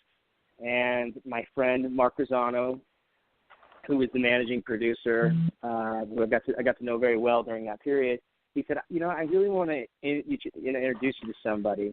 And I had talked about Jerry to him, and, basically I tell him I used to skip school so I could watch the Dialing for Dollars movie and watch Dean and Jerry. And, whenever I knew there was going to be one of their movies on, I would skip school. My parents left very early in the morning, and I would just call and tell them I was sick or whatever. And I never missed one. I just loved it so much, and loved him so much. And so he took me to the Waldorf Astoria, and he said, I want to introduce you to somebody. He didn't tell me who. Has one of the penthouse suites up there. And, knocked on the door, and Jerry answered the door. And oh my I mean, gosh. I just about had a heart attack. I think I even started crying. And so he comes, we sit down and I knew that he was introducing me to him at this point now, but I didn't know specifically why. But Jerry he had specific advice he wanted to give me because Mark had talked to him about me. And so Jerry said, well, I want to talk to him when I went into Damn Yankees, and I want to give him some advice about what he should be expecting from a cast that hasn't already been in the show for, how many years each person had been or whatever, and what I should be expecting. So the advice he gave me was, it was priceless. I learned so much at that moment with him and him talking to me, frankly, and so I was really equipped going into the show. And by the end of the evening, he always wore those signature Jerry Lewis slippers, with the comedy tragedy masks on them. Mm-hmm. And I was like, I just said, wow, I love those slippers. He kicked them off in a second. He goes, put them on your feet. And I said, oh no, I couldn't do that. And then he said, don't make me mad. And so I did, and he's like, they're yours. And so I still have them, and they're in a box, like a treasure chest box that I keep. But that was the beginning, and I saw Jerry, 4 or 5 times a year, after that, every year, right up until he passed away. In fact, my show at the Tropicana that I performed at was Jerry's last show that he'd ever seen, and I was the last person he'd ever seen. So I was really honored that he was able to make it to my show. It was really wonderful. So I have a lot of admiration not only for the businessman, the director, the producer, the actor, but the humanitarian, the wonderful person he really was. I mean, he really put himself out there with MDA and everything he did over the years, and all the hundreds of millions of dollars, maybe even billions of dollars that he'd raised for such a great cause. He's just, he was a hero of mine, and forever will be. Well, I saw that you also did a painting of him that was auctioned off the other day. Is that correct? Yeah. Well, I mean, so I gave that to him. Yeah. I'm not an artist by any means in that way, but I just, I do like, to draw a little bit. Sometimes I'll get into different mediums and paints and pastels. And I was just messing around, and I had heard the story about, the film that he had never completed. And it was just, it was just so heartbreaking for him. And, because it was heartbreaking for him because, it was basically him telling his life that comedians are really just sad clowns. And, right. And I finally realized that now later on, of course, that a lot of comedians are tragically scarred in a lot of ways. Yeah. The only time that they're happy is when they're in front of people on putting on a show. Right. And so that movie never got completed, and there's been a lot of controversy around it because it dealt with a lot of controversy. But I knew that he'd always felt like it was part of his heart that had never been completed and healed. And so, it was my simple way of, just that gesture of, I'm aware. I'm another generation that's aware of that. And it was a simple thing. I didn't, really, I wasn't even going to give it to him, but my friend was like, he was like, you probably should do that. And I did, and he was so honored. He hung it in his office. And if you see Jerry Seinfeld Riding in Cars with Comedians Having Coffee, that's on Netflix, it's a fun show. That was his last television appearance. And that office that he's in with Jerry Seinfeld is his office in his home, and that painting was hanging in that office. So I was really honored. And, of course, Jerry's passing, the Lewis family, there's just, Jerry lived in that house for years and years, so there was just so much stuff. And, of course, there were some things that they needed to get rid of. And I guess apparently my painting was one of them, which I was saddened by. But I can understand it was for Jerry. It wasn't for his wife, Sam, or Danielle, his daughter. And so, but it was being auctioned off. And, it was a gift to him, so it never felt like it belonged to me. Otherwise, I would have bid on it, but it was not like that. It wasn't something that I was cherishing. So that's why I had mentioned that, if anybody wants to know about this, here it is, and it's up for auction at Julian's Auction in Las Vegas, and please check it out. I want it to go to a good home, and I genuinely meant that. Yeah, that's what you said. You wanted it to go to a good home. Very nice story. Yeah. Wow. Thank you, Carolyn. Well, that was a great question. I mean, that gives me more insight to who you are, Jacob. I mean, when we do these interviews, not a lot of that will come out on the personal side, and I have to say that you're just wonderful. It's been a pleasure. You're a real down-home young man, I have to say. Yeah, great interview. Well, thank you very much. Thank you. You're welcome. And we want to thank you for joining. Oh, I'm sorry, Carolyn. What? And you're a Virgo, correct? Yeah, that's correct. September 10th. Yeah. September 10th, that's right. Yeah.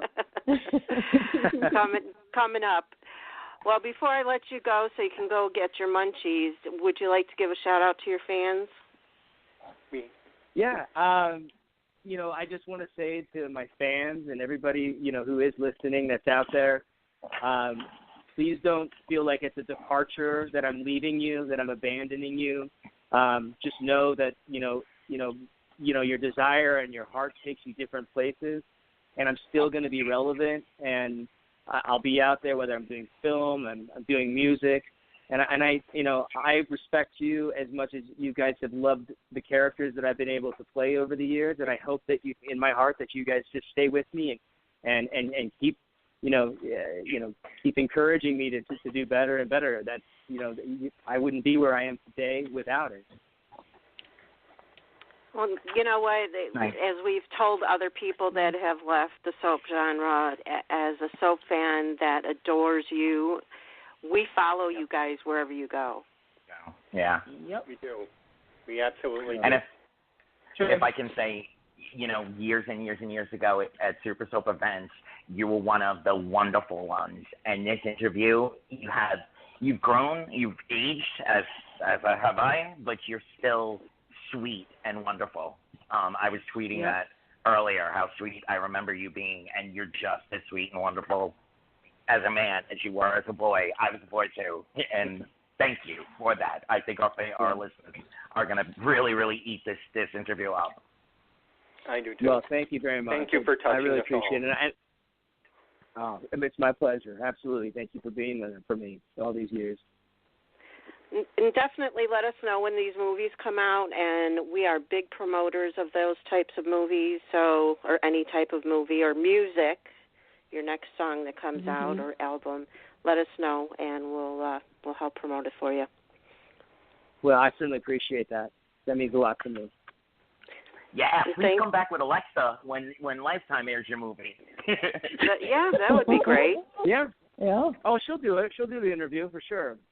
Yeah. Oh, okay. All right. Yeah, just let us know when, and we'll set it up. All right. Go enjoy your evening. Thanks to your wife again for everything, and we'll talk again soon. Okay, sounds good. Thank you so much. You're welcome. Have a good night. I'm going, cowboy. All right. Bye-bye. Take care of that ankle. Bye. Take care of that ankle. Mm-hmm. Wow.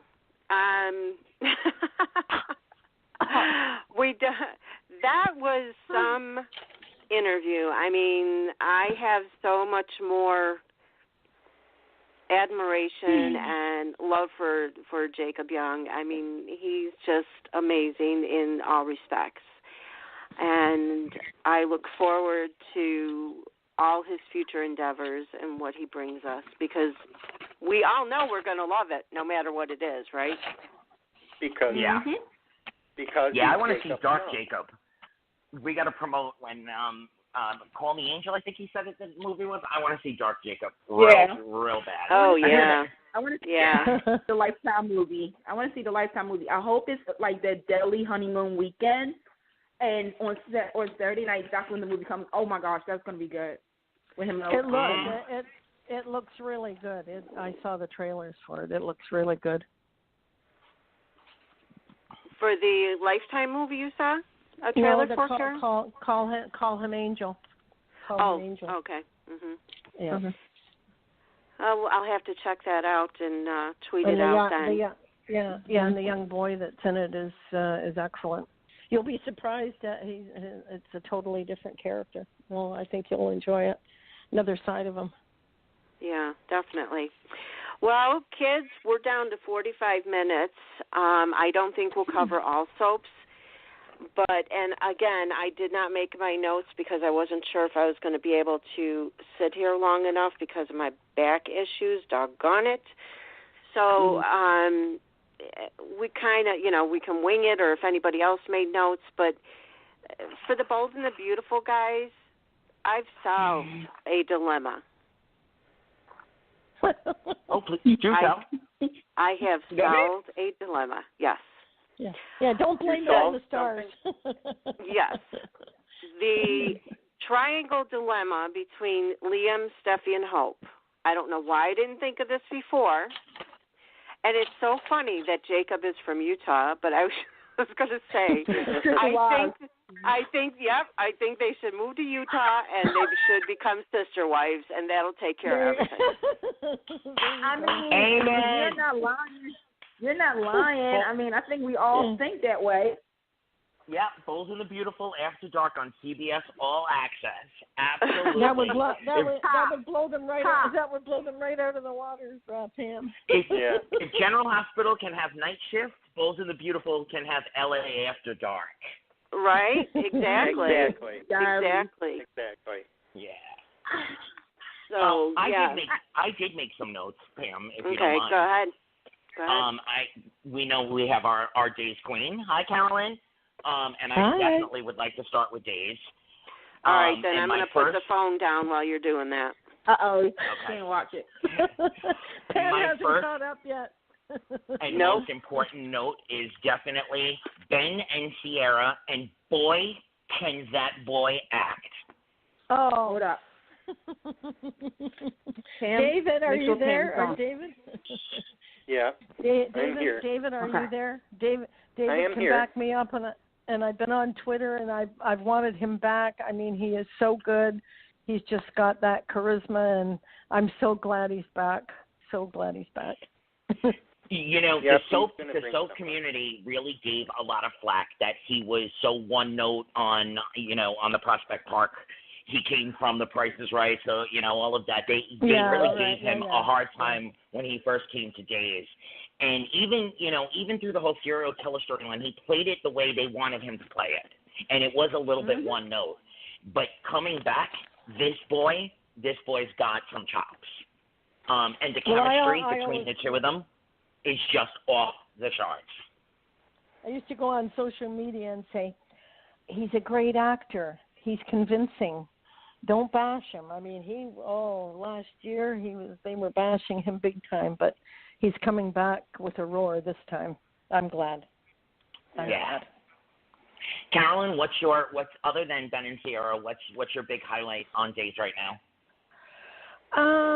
I'm wondering what's going on with Gabby. Did anyone see it today? Yeah. Yes. She is experiencing some pain due to her injuries.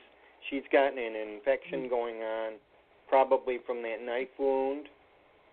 Yeah, and she won't be. It's a female thing, and she may not be able to have any more children. But at the end, she's looking very angry towards Stefan. It's all Stefan's fault. It's all going. Everybody's going after Stefan.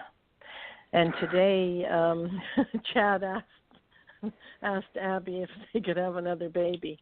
The timing is so perfect for them to bring another child into the world. It couldn't get any better. Yeah, but I don't know. You were talking about that earlier. It's all been done before. Who's the daddy, and now I think Gabby has changed the results. Yeah. So we're gonna go in that direction. But how long is Christopher going to be on the show? How long is his contract? Does anyone know? I believe his contract is through like February of next year. Done filming. Yeah. He was done Tyler filming in May. Tyler Christopher. No. Yeah. Yeah, because I a lot of people don't like him. Okay. I really like him, but it seems like they're all going to be mad at him and they're going to go after him.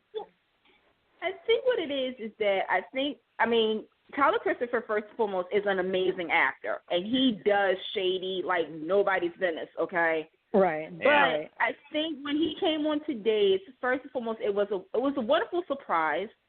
Especially they tied him into a Cassidy-like family as far as darkness goes. I think what happened was with the situation with Abby and Gabby,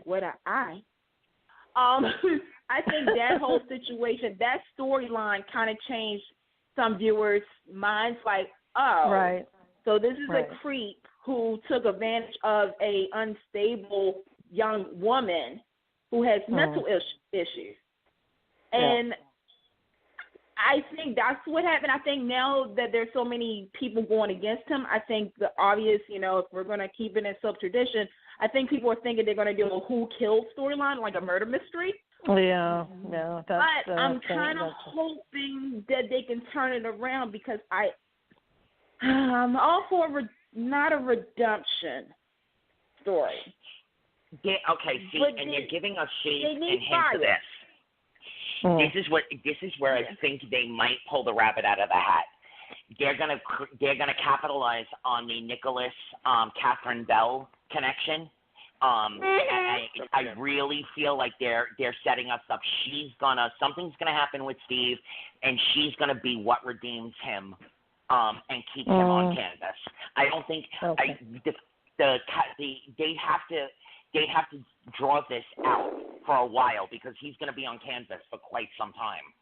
He's still filming right now. It's a very touchy subject. Days has always taken on the social aspect of things. I've always thought they've done it very well. We were just talking about The Bold and the Beautiful and CBS, and they don't want to go in that direction and carry it through, whereas Days seem to take it, but then they drag it out, sometimes a little bit too long. Well, I think, to be honest, I think with the Abby, what really irked me was when Abby said, well, maybe there was a part of me that wanted to sleep with him. No, sweetie, that wasn't what it was. Like, I need for Days to call it out. Like, they have characters saying, but really call it out. He raped her. Yeah. She was not in her right mind. And everything, like if we're going to go full throttle and whatnot, let's go. Let's talk about this. She was not in her right state. She has a mental illness, which Gabby also needs to understand. Right now, Gabby's pissed. Okay. Oh yeah. Because she went to jail. She got beat up. She got stabbed. Her child says, "I hate you." So right now, Gabby is there, and for Abby. I just need for her to come to terms with it. Like, I really don't need this. That's why I was kind of against a Who's Your Daddy storyline. Because I'm like, okay, like, there we go. Maybe when Kate Massey comes back, she'll put a different she's a totally different actress. So, so that may be the thing that's going to save it all because she's strong. She's stronger. So we'll see. They know how long she's going to be on? They need to give Tyler Christopher that moment where he realizes Stefano does not think he raped her. They need to give him that moment where he realizes he raped her and then is horrified. Like Jacob, Tyler Christopher does vulnerability. If you remember Nicholas when he first came on, and he just wanted to be Lulu's savior and Lucky's brother and Laura's son, and he even wanted, Luke to. He does vulnerability like nobody's business. If they gave him that moment and the shock that would come across his face, the tears would start rolling down his cheeks, and he would be horrified with what he did, that would completely redeem the character, and they could carry him on into the next century. As he could be the next Phoenix. we're with the Me Too movement, and who was the actor this week that said, he came out and he said, well, the women, basically men think differently than women, and he apologized. I saw that, and I forget who the actor was. He got a little bit of flack on social media, but he apologized. I didn't see that. Well, yeah. we need to kind of keep the time rolling. So let's run right into the Young and the Restless. And okay. Christian is back where he belongs is my biggest note for the Young and the Restless. If Phyllis calls Sharon crazy one more time, I think I'm going to throw my TV set out the first floor window because it won't break and I can bring it back in. I am loving all of what's going on with Devon and that whole vulnerability, cuteness that's playing out there. Those are my notes. Candice, baby, take it away. What you got to say, honey?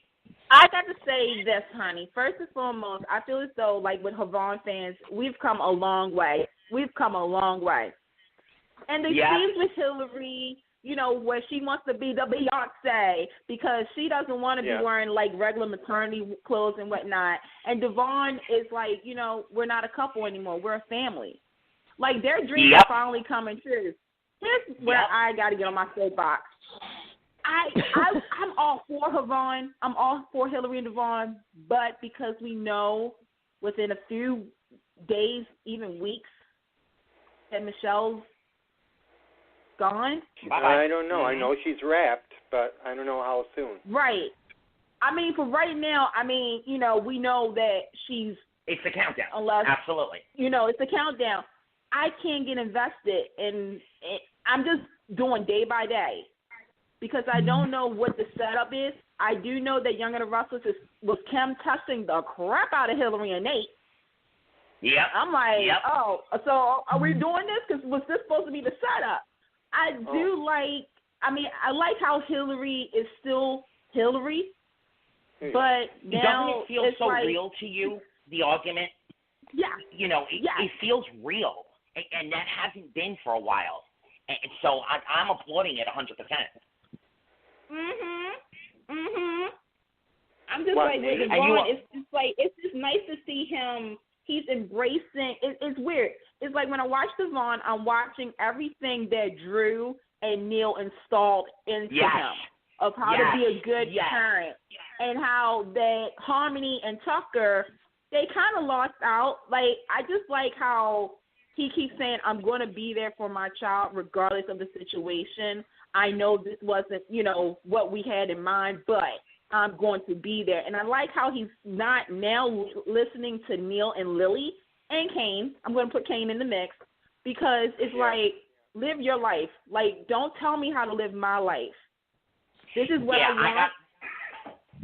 I got to say they're dropping the ball on Kane because he's not Kane. I don't know who he is right now. He's Kane's, I can't even say evil twin. He's Kane's bumbling twin. He's Kane's, you know, Dr. Doolittle twin. Because he's not Kane. They're writing him really bad right now. No, you know what's funny? I watched this true story. Earlier this morning, I watched the Christmas episode when Billy Miller was playing Billy. And Billy had that dream that, you know, where John Abbott showed him the past and present. The Kane that was represented in there where Catherine and Jill said, well, you know, we think your time has come. You can run Chancellor Industries, right? That's who I'm seeing right now. I'm seeing that Kane that was in that dream episode play out. I know people are like, because some people are like, you know, why is Kane a part of the Chancellor? I mean, let's go back in history. For a time, we thought he was still Chancellor. You know, we didn't know. Yeah, for a time, You know, and when he gained the trust of Jill and Catherine. Okay, and of course Jill felt bad because of the situation. So of course, you know, she leans, you know, gives a branch to him and whatnot. I feel as though Kane. I mean, who else is going to run Chancellor? Well, you know, that's something to say. I never would have put that spin on it, and kudos to you, Candice, for recognizing that. But also kudos to Mel for giving us as much history. They dropped the ball a couple years ago for a while, where history was just basically ignored.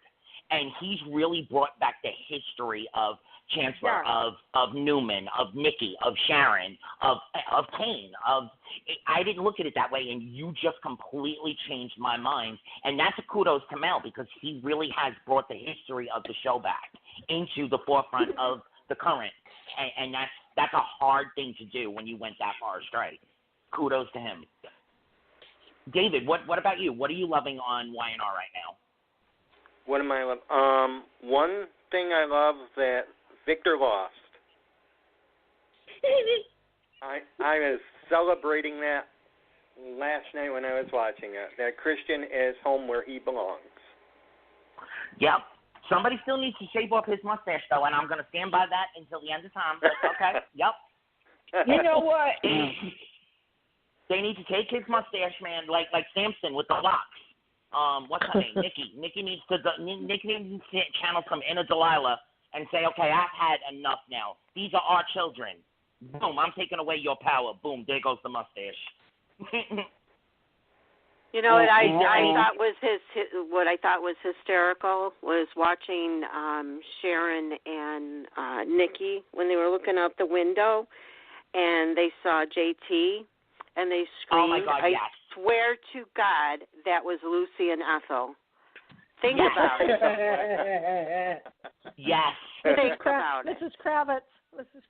Oh no, it was Lucy and Ethel to the max when they're doing something they're not supposed to be, and they get caught or they see something or whatever, and they scream like they scream together. They're both. All you see was kind of like floating heads, you know, and it was so funny. Oh my God, I laughed my butt off when I saw that. Now, did you guys, when you were talking, because I didn't realize you moved on to Y&R until David told me, when you were talking about Hillary and that, did you mention anything about Nate? Yes, Candice, and we all feel that. Nate and the girl is definitely chemistry with Devon. I for whatever reason, Sasha, Sarah, I cannot remember her name, but the chemistry is Shauna. Thank you. The chemistry with her and Devon and the chemistry with Nate and Hillary is definitely popping off the screen. Well, no, that's not what I was thinking. I was thinking that because she can't stand him so much, she's going to want him, and that's going to be her ending of how she's going to leave the show. Yep. Yes, that's what we were saying. That's exactly what we were saying. You know what? But I also think this. I think, see, this is why I say, like, I'm right now with Hillary and Devon, I'm just doing day by day. Because I can't think past, you know, they're already taping the first week of August, so I can't go past, you know, next week because I don't know when the final scene is going to be. I believe though they were setting up for maybe, and this is just me, a Nate, Devon, and Hillary. But now that we won't have a Hillary, and we don't know how they're going to do this, I can't really invest. Right. Until, you know what I'm saying? Like, I feel stuck. I'm feeling like, okay, I'm just watching. Okay, I'm watching Thursday. Oh, she's on. I wonder if she's going to be on tomorrow. Okay. Is she going to be on there Monday? Like that's when so that's how I'm feeling right now. Like, I'm happy that Hillary and Devon have made it this through, that the rebuild, the communication, everything has happened. They're in a good place right now. They're still being true to themselves without being phony. I like that Devon is still, he's Devon. What else are you going to say about him? And Hillary is just going to stay true.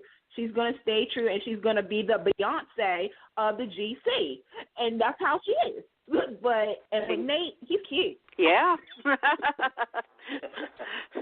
Definitely. Hello.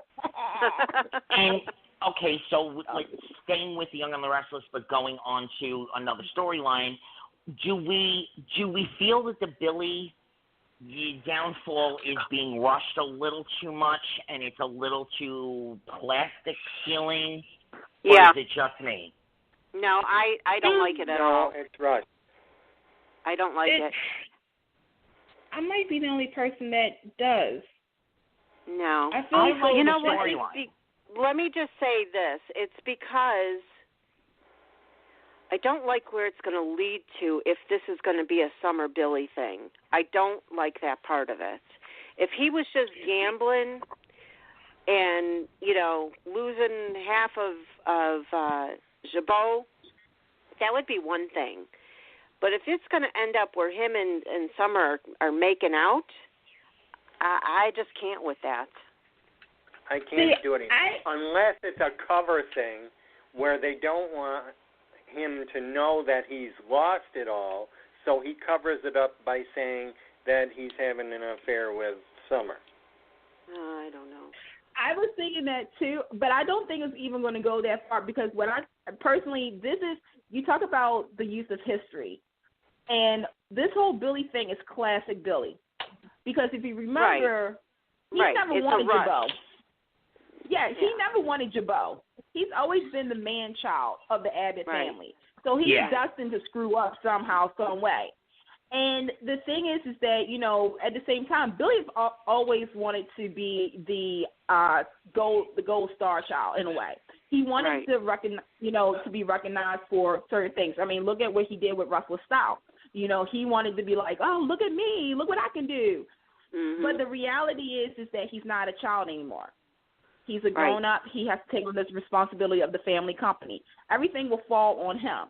When he bought that boat, Jabot, which I thought, Young and the Restless, y'all were so wrong for that, but it was so good. I know, right? Yes, thank you. Jabot. And then him being sucked back into the world of gambling. Look, anybody who's had an addiction knows that if you it's easy to do. Mm-hmm. It's easy to be sucked back in by one or two people who may not know how bad your addiction really was.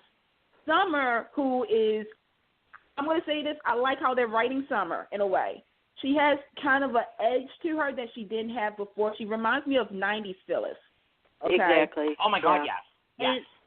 And to me, I feel as though where this story is going to be going is that, of course, you're going to have Ashley. She's going to investigate where is this money going to. Mm-hmm. I have a feeling that Billy's going to start stealing money from Jabot to pay for his losing the money or putting the money up. I think where Phyllis, I was about to say Donna, Lord, where Phyllis is concerned, I think, because I think she hired a PI, private. I think what it is that she's going to see them having a moment, and old Phyllis starts to emerge. I hope that's what it is. Who has some insecurities, because we all know Phyllis has insecurities about who and Charity thinks she's already suspicious because of him not coming home, and he said he was at the office, and she went there, and he wasn't there, and blah blah blah. So that I can see, and that I can live with. I just don't. I don't know why, but like I said before, I think it just feels like incest to me, even though that they're not all related. You know what I mean? Yeah. Because we thought for so long she could be an Abbott. Yeah, it's creepy. Absolutely. All right, I guess we should roll on through into the land of L.A. My first note is, do we see the signs of them setting up for Crazy Pam's comeback? It's very subtle, but do we think Crazy Pam's about to emerge? No, because we already got a new crazy on the show. Let's talk Zoe the Stalker. Honey, can we just say she's the new? And poor Sally. I said this. Yeah, I said this on Twitter. Zoe is reminding me of old school Quinn and Morgan. Yep. Oh, remember Morgan? Morgan. Yeah. Oh my God. Yes. Take me back. They dropped the ball with Ashlyn. What was her name on the show? The crazy daughter. Allie, thank you. They really dropped the ball with that because they had set it up so well, and then it just fell so flat. And the way they're setting up Zoe, the character, if they continue it in the vein they're doing right now, they've got a phenomenal edge of your seat story that can be played out. All you have to do is look at her eyes, and you know she's insane. Yeah. And her and lip. She's got that timber. Yeah. And the timber in the back of her voice, too. Yeah, it's like, and talking to that cat. So please, Bold and Beautiful Belle, please be listening today. Please bring it on, because we haven't had Crazy Sheila. We didn't get full extent Crazy Quinn, and we were all waiting for it. We were all waiting for Crazy Sheila, Crazy Zoe, and Crazy Pam. Bring them out and let them loose. And think of how many people it's going to affect, because here she is going after Hope online. So it's going to affect a lot more people than just Xander and Emma. Okay. Right. Can we talk about Xander and Emma for 1 second? Because I just feel as though I need to get this off my chest. Thank you, so Jesus. This is Nicole and Zende 2.0. I am sorry. I can't. I feel as though with Zoe, like, at least because I think when fans heard that Zoe and Xander and Emma thought about Nicole, Zende, and Sasha, right? Now we're going to see this. Yeah, we're looking at Zoe now like, ooh, she could be the new psycho in town. Okay. But with Em and Zan, I just see Nicole and Zende. They need to do more for me to separate them from Nicole and Zende, like ASAP. Because I'm not, you know what I mean? Like, I just feel as though you just had the same a copycat. Yeah. Oh, go ahead. Do you feel that Emma and Xander have chemistry? Because I don't feel it. No. Nope. I feel forced. They're both very plastic. They're forced. Okay. They're forced. Yeah. That's why. Yeah. I feel like they're Bobby, and Ken, and somebody's playing playing like them having chemistry. Like there's a 6-year-old girl, giving them all these romantic setups, holding the strings above the set. That's really what it feels like. No, I wouldn't even compare them to Barbie Ken. I would call them the the Rite Aid version of the dolls. Mm-hmm. Oh my God! the Dollar Tree version. Box. Yes. The Dollar Tree, the ones not even with the plastic where the arms just pop out and you have to pop it back in, like it doesn't move or anything. Okay, and it needs to be said. Do we think that Bill is somehow involved? Or and I'm going to throw a curveball out here with Brooke. Not Brooke. I was going to say, could Brooke quite possibly be involved behind the scenes with what's her name, Zoe? With this Brooke? Yeah, and my thing for that is, I think Brooke misguidedly might have been going along with it to get Liam and Liam and Hope back together. Well, I don't know. I don't see it really.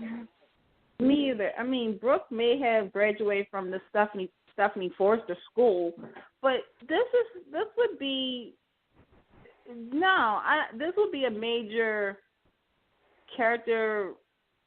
This would be a part of a character assassination if they have Brooke be. I see what you're saying, but I just don't see Brooke. Well, think about it for a second. Yeah. Bill has the media company. If anyone's giving her the inside tips, it would be him. And Brooke wants Bill to leave, the whole situation alone. And yet he pointed out to her everything would work out in her daughter's favor. Could there have been more to that conversation that we haven't seen? I mean, Bold and Beautiful always does that, though. But Bold and Beautiful, if you think about Bold and Beautiful history, they always mislead the viewers because it goes back again to when we thought that Thorne was coming back to take Allie home. Little did we know they killed off Allie. When they said that Ivy was going to get a shocking surprise, we didn't know what the heck that meant. She got electrocuted. So to me, I feel as though that's what Bold and Beautiful was. Okay. I feel as though I don't think it's Brooke. I do have somebody in mind that could be even. Half of me is like Zoe's not acting alone. I think she does have somebody with her to help her. It's just somebody. I don't think anybody would suspect this person, and this person isn't even on the show right now. Yeah, maybe it's somebody. Maybe I don't even know. That's hard to guess. But yeah, I can see that. Yeah, because Bold and Beautiful in the last couple of years they brought Sheila back. They had Taylor come back. The person that I think may be in cahoots with Zoe that knows the Foresters inside and out, Amber. Mm-hmm. Oh. Right. Oh. Right. Candace. Oh, I like right. Bold and Beautiful called me. I wish I had like drum rolls at my disposal. Oh, good one. Are there any other notes that anybody wants to throw out about Bold before we move on to General? No. Nope. All right. So she moved him from the stables to a root cellar. I mean, from the cabin to a root cellar to the stables. Is he going to end up in the dumpster behind the PCPC tomorrow and Monday? Anthony, you forgot something. Without having any KFC chicken. Right. And that little boy with his bugle, I mean, come on. I am loving Crazy Obrecht. There will never be a day, there's nothing that they can make her do that I will not love, because when she puts those funny words and and she throws out scarecrow, and there's nothing that they can make her do or say that I won't love. But honestly, I mean, seriously, little bugle boy, they were in the cabin, the notebook's missing. He is going to be in the dumpster on Monday. Well, I'm just glad that somebody's believing Little Bugle Boy, because eventually that it's going to help save Peter, or maybe Nina's going to finally give in, or who knows what's going to happen with that. But yeah, as long as they can play out Crazy Obrecht, I'm all for it. I just absolutely love her. This is when she's at her top form. I have to say, today was the first time that I felt Lulu and Maxie notes for real. They let the two of them play. They let the two of them just come out, and it was the first time I felt Lulu and Maxie for real in 2 years. It was so good. Yeah, well, when they started throwing stuff at each other and whatever, I knew they were going to end up laughing at the end. Yeah. Yeah. It was like, it was breaking the ice and getting rid of the aggression, like you would see in some kind of TV show therapy session, where they break out the noodles and they start beating each other.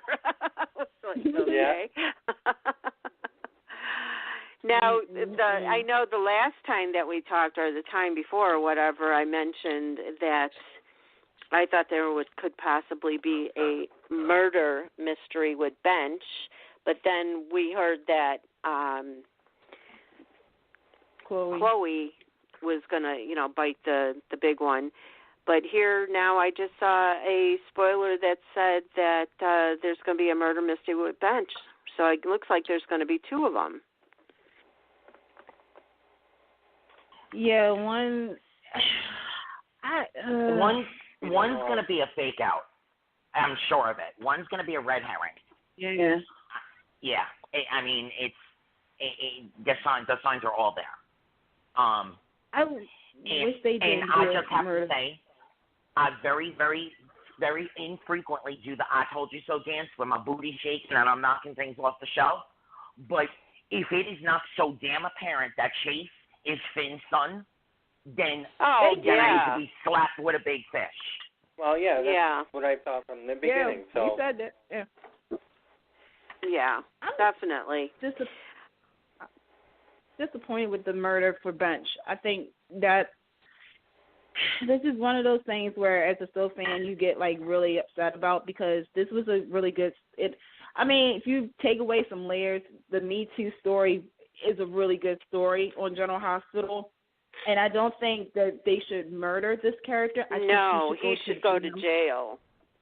He should get stripped of his license. Mm-hmm. Let's really do this. That's why I said earlier is that with this genre, the social issues I get it. People sometimes are afraid for it to go real. But this is a real situation. Yeah. And I mean some people would love to hurt the people that hurt them, but in reality right now, they're going to jail. They're being stripped from all of their respectful duties. They're losing their companies. Right. Yeah. Awards, their clients. So why not do that, General Hospital? And say this, you have James freaking DePava. If anybody can carry through the whole, all of it, use this man. Use him for what he is. I mean, he's James DePava. Use him. Yeah. Please don't go the murder mystery route. Yeah. Well, do a whodunit, but don't kill him off. Have him live through it. You know what? You know what would be good too, is if they, you were saying about a red herring, that they think he's dead because whoever kidnapped him to torture his butt, they think that he was killed, but he's actually in the basement, or maybe he's with Peter getting tortured. You know what I mean? Oh, that would be good. That would be. At least that would. Yeah, and have somehow or another DNA ends up on or around Tiki where she gets arrested, and then boom, it is a red herring. That would be phenomenal. Right. Yeah. Now, I saw a crazy spoiler today, right before we got on the show, that the man in the room next to Carly is Lorenzo Alcohol. Oh, Jesus. Alcohol. Wait a minute. We know what Anthony's thinking about. Hey, Anthony's thinking about that big long weekend coming up. I think that was wait a minute. I think that was my tweet that you saw, because I said that, because I think where it came from is, as we all know, General Hospital Fan Club weekend is in less than 2 weeks, and Ted King is going to be there at the event, the fan event. Yeah, that's better. So people was like, wait a minute, hold up. He's not now. I don't know if he's going to the One Life to Live one, but he's going to the General Hospital main luncheon. There's a difference.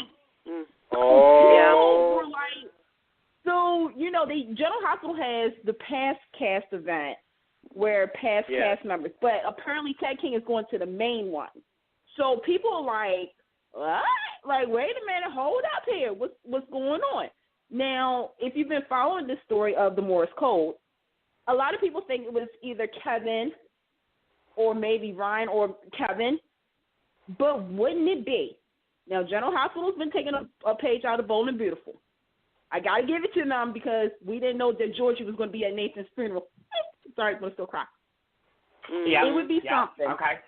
It would be something if the person that's really like to Carly, we may think it's Ryan or Kevin, but it's really Alcazar, Lorenzo.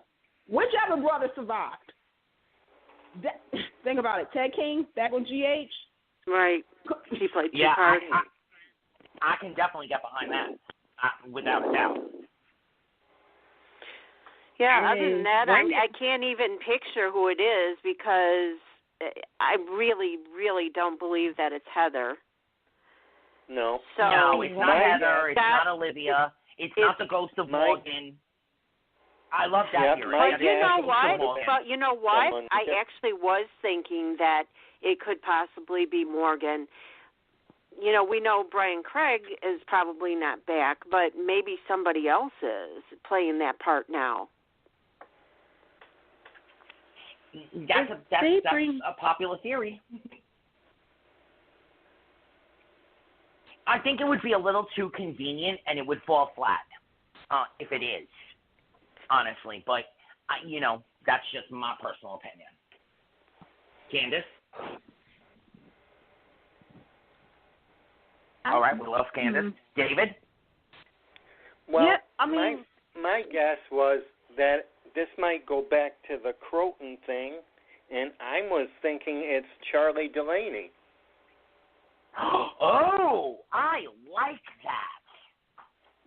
I really like that. And call today. Could be. But, guys, we're going to have to continue this conversation about GH at our next show because our interview ran so long, which we, oh, my gosh, I would have talked the whole 2 hours with Jacob. It's my new best friend. We're down to the last minute. So stay tuned to our next show, which is 14 days, the 26th of July at 7 p.m. Eastern Time. We may or may not have a guest at that time. I'm still waiting on confirmation. And if not, it's still going to be a great show. We'll be talking all soaps, and, you know, you're always welcome to call in and share your thoughts. We'd love to have you. So thanks, guys, for a great show, and we'll see you around next time. Have a great night, everyone. Bye, guys. Keep watching. Good night, everybody. Have a fun weekend, Anthony.